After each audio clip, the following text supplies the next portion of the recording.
अस्सलाम वालेकुम, मैं हूं एजेंट एक्स। पाकिस्तानियों, आपको मालूम है कि पाकिस्तान में जो शराब की सबसे बड़ी फैक्ट्री है वो किस जगह पे है? पाकिस्तान के अंदर शराब का जो सबसे बड़ा कारखाना है वो आर्मी चीफ के घर के अंदर लगा हुआ है, जो उसका सरकारी घर है। नेशनल पार्क रोड रावलपिंडी के ऊपर आर्मी चीफ का घर है और उसी घर के अंदर ये फैक्ट्री जो है लगी हुई है। इसका नाम है मरी ब्रूअरी। आप में से कोई लोग भी इसको गूगल कर सकते हैं, आपको ये वहाँ पे मिल जाएगी। इसका जो ऑनर है उसका नाम है असफंयार बिन धारा। ये उनकी मारूसी फैक्ट्री है और असफंयार बिन धारा जो हैं ये मुस्लिम लीग नून के एक MNA हैं और पूरे पाकिस्तान में ये शराब बेचते हैं और पाकिस्तान से बाहर भी एक्सपोर्ट करते हैं। इससे हासिल होने वाली कमाई को पाकिस्तान आर्मी के प्रोजेक्ट्स के अंदर लगाया जाता है। जैसे फॉर एग्जांपल एक पोलो जो फेस्टिवल होता है जिसमें पोलो के कंपटीशंस होते हैं, उसको स्पॉन्सर किया जाता है। स्पॉन्सरशिप की मद के अंदर वो पैसे जो हैं उसके ऊपर लगाए जाते हैं। रेस कोर्स पोलो ग्राउंड में खेले जाने वाले 117वां MB भिंडारा मरी ब्रूअरी पोलो कप टूर्नामेंट का final army services core Iqbal की टीम ने जीत लिया। और चाचू विस्की की जो शामें रंगीन की जाती हैं वो उसका बंदोबस्त उसके घर के अंदर से होता है। यानी illegal army chief Asim Munir की बात हो रही है। ये बात इसलिए ज़रूरी थी क्योंकि नून लीग की मुनाफकत के बारे में थोड़ी सी बात करनी थी कि इन लोगों ने अभी पिछले दिनों जो अहमद नूरानी साहब अमेरिका के अंदर किसी स्टोर के अंदर काम कर रहे थे और उसके ऊपर उन्होंने कहा कि देखें ये बंदा जो यहाँ पे स्टोर में काम कर रहा है, स्टोर के अंदर कुछ और भी चीज़ें हैं और चूँकि वो अल्कोहलिक नज़र आ रही हैं, लिहाजा उस स्टोर के अंदर काम करना जो है उससे हासिल होने वाली कमाई जो है वो हराम की है। जबकि इनका अपना MNA और इनका इलीगल अपॉइंटेड चाचू विस्की जो lieutenant general retired Asim Munir है, उसके घर के अंदर शराब की सबसे बड़ी फैक्ट्री लगी हुई है और पूरे मुल्क में बेच रहे हैं। फिर ये जिस आदमी का इंटरव्यू करवाने बार बार लेके आते हैं जो कि रावलपिंडी इस्लामाबाद का सबसे बड़ा शराब फरोश है, जिसकी हिस्ट्री ये है कि वो अमेरिका के अंदर सबसे पहले वो जराइम के अंदर पकड़ा गया। मोहसिन बेग की बात हो रही है। मोहसिन बेग कौन है? मोहसिन बेग जो है 80 और 90 की दहाई में ये शख्स अमेरिका गया और वहाँ पे बहुत जल्द पैसा कमाने की ख्वाहिश ने इसको ड्रग्स के धंधे में डाल दिया। उसके बाद इसने वहाँ पे इसके ऊपर एक फैलनी का चार्ज भी है। उसके बाद इसके ऊपर वहाँ पे अमेरिकन फेक वर्क परमिट्स बेचने का चार्ज भी है। जब इसकी इंक्वायरी खुली तो ये वहाँ से भाग के पाकिस्तान आ गया। यहाँ आते ही उसने पाकिस्तान आर्मी के मुख्तलिफ जो फ्रंटमैन थे उनको ज्वाइन किया, उनके छोटे के तहत कि उनका छोटा बन के ये उनके आगे कामा लगा। इस शख्स ने मलिक रियाज के ये करीब हुआ और चूंकि इस आदमी की कोई इकदार नहीं है, ये बेइंतहा गलीज किस्म का आदमी है और पैसे के लिए ये किसी हद तक भी जा सकता है।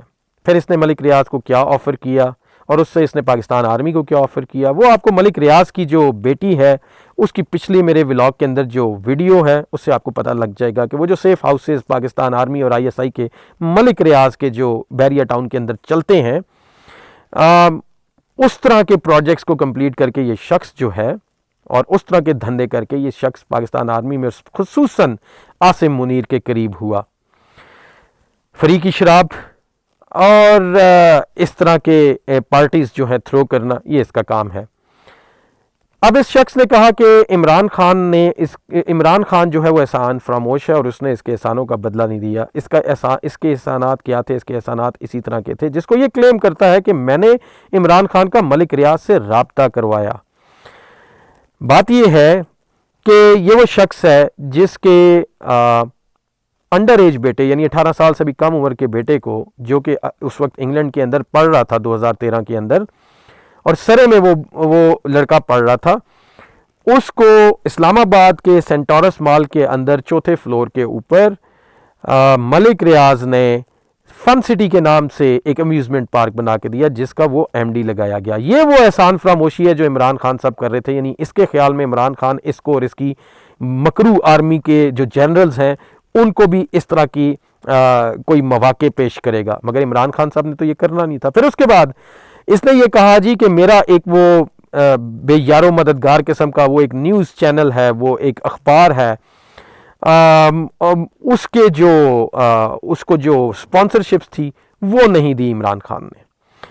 इमरान खान साहब जब गवर्नमेंट में आए तो उन्होंने 34 अरब रुपए का जो नून लीग ने, नवाज शरीफ ने इस गलीज किस्म के मीडिया हाउसेस को जो एक इनको हराम का नवाला लगाया हुआ था, इमरान खान ने कहा कि ये अवाम के टैक्स के पैसे हैं, ये आपको नहीं जा सकते। आप एक प्राइवेट एंटिटी, आप अपना बिजनेस कीजिए, आप मार्केट आपके पास ओपन है, कंपटीशन, अपने आप को प्रूव कीजिए, अपना कंटेंट बेचिए और अपने पैसे बनाइए, गवर्नमेंट आपको इसके अंदर कोई पैसे नहीं देगी।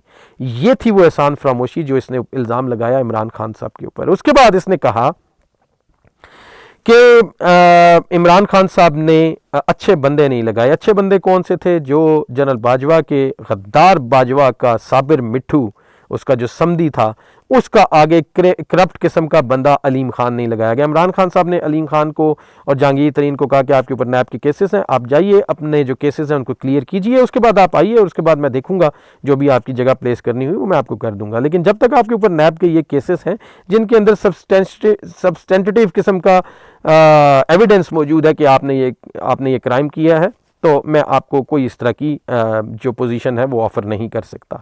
और अब ये वक्त ने साबित किया कि वो बात कितनी सही थी कि खान साहब जो नहीं मान रहे थे चीफ मिनिस्टर पंजाब को हटाने की और इनके इस तरह के मकरू धंधा करने वाले लोगों को लगाने की।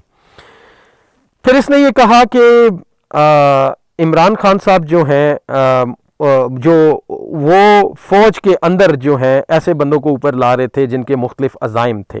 अब आप सोचिए, इसने जनरल बाजवा के बारे में ये बात की कि वो डफर है, बिल्कुल ठीक कहा कि वो डफर था। सवाल पूरी फौज से है कि अगर एक शख्स नेशनल टीवी पे बैठ के ये कह रहा है कि वो डफर था, हम मानते हैं वो डफर था, हम सिर्फ डफर नहीं मानते, वो क्रिमिनल भी था, वो गद्दार भी था।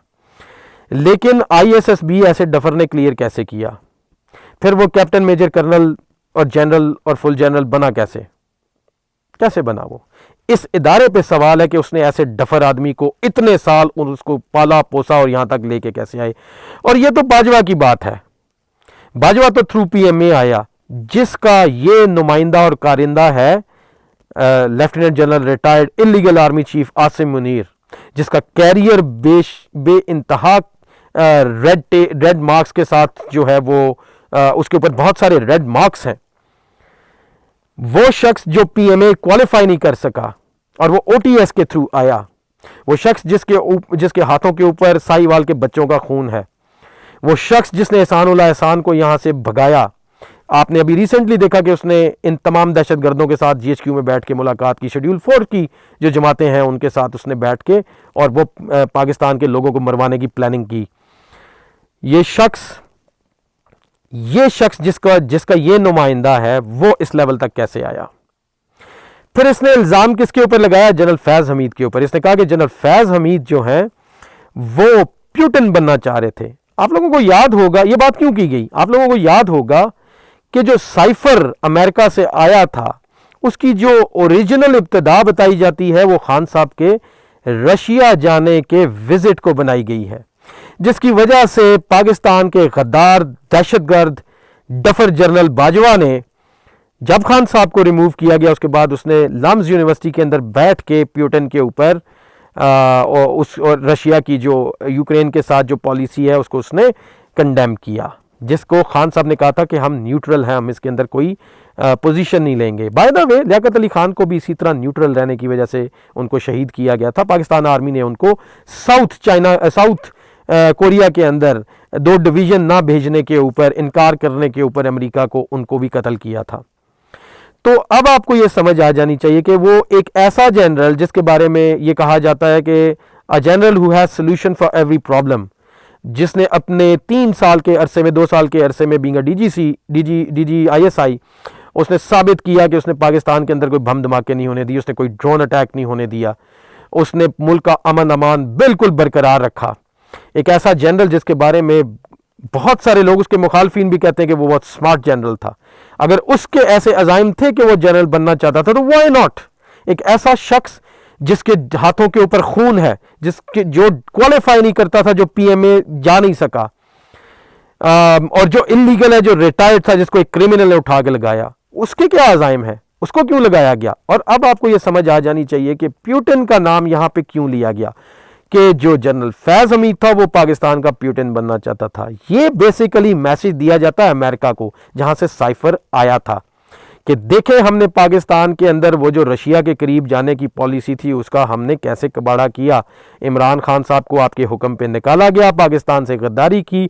अब हम प्यूटन का बार बार नाम ले रहे हैं और उससे जो उसके साथ जो पॉलिसी इनके ख्याल में जो उस पॉलिसी पे चल सकता था जनरल फैज हमीद, उसको प्यूटन का ही नाम दे दिया। तो बेसिकली ये वो डॉट्स जो हैं कनेक्ट किए जाते हैं।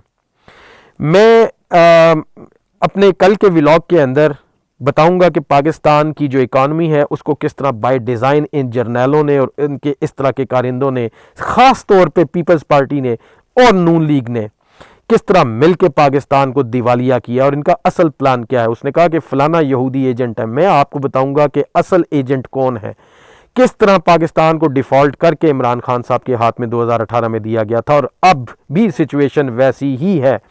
1 साल के अरसे में जो कुछ उन्होंने चीज़ें सीधी की थी उनको ख़राब कर दिया गया। कल के मेरे व्लॉग के अंदर ये सारी चीज़ें मैं लेके आऊँगा। कल मुलाकात होगी। पाकिस्तान जिंदाबाद, इमरान खान जिंदाबाद।